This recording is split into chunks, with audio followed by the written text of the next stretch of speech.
All right, team, welcome back to the ManTalks Show. Connor Beaton here. And today we're going to talk about the one thing that you should never put up with from an avoidant. And this is a tricky one, but I see avoidants doing this all the time. I used to deploy this when I was an avoidant, and it's the tactic that you have to overcome if you want to have a really meaningful relationship with them.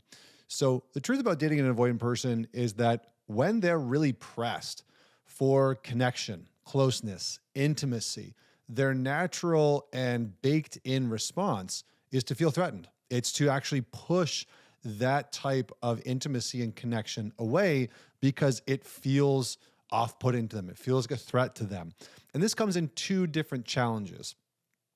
The first is when you are asking for some type of closeness or intimacy that the avoidant is uncomfortable with, right? Maybe you're asking to have more regular texting connection. Maybe you're asking to have more regular date nights. Maybe you're asking to see each other more frequently, right? Because with avoidance, it's very classic that they kind of show up in your life or everything's kind of on their schedule and it's few and far between.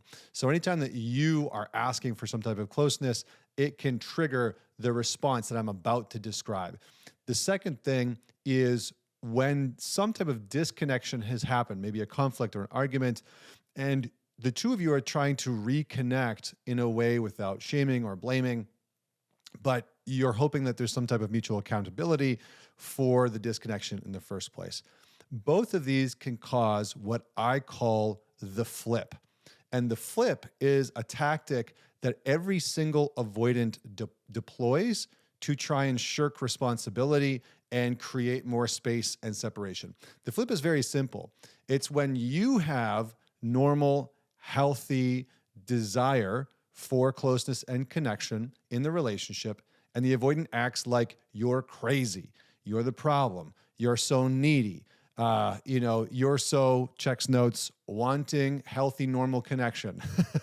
Now, obviously, this doesn't apply to you if you're hyper anxious and you're text bombing the crap out of them.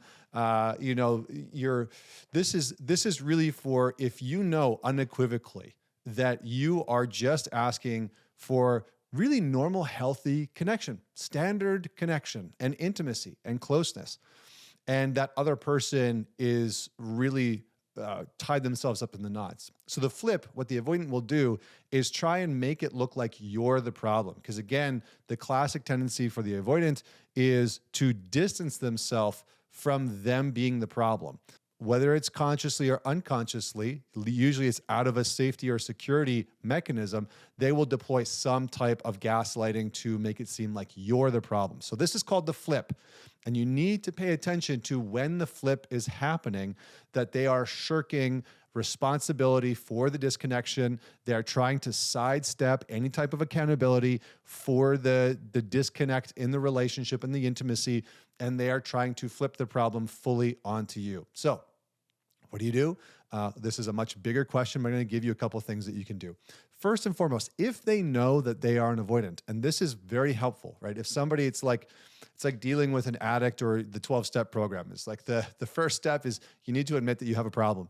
For avoidance, the first big task in any work with an avoidant is having them, and they have to get there by themselves. You can't really push an avoidant into a corner and say, you're avoidant, I'm going to give you as much evidence as humanly possible, and then you're going to get it. They really have to come to a place of saying, you know what, I am avoidant, and I understand that I deploy these behaviors to try and protect myself, and that relationships and intimacy feel threatening to me in some capacity. So if they know that they're avoidant, and even if they don't like that term, try and reinforce that the closeness and the intimacy that you are wanting is completely normal and it's completely reasonable. One of the things that people get caught up in is, number one, they really start to question like, well, am I the problem?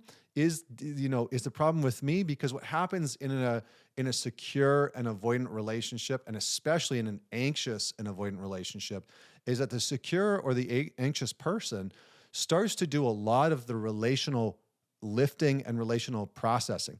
So they really start to look at, because they have the willingness to say, Am I the issue? They reflect, they're trying to look at their part.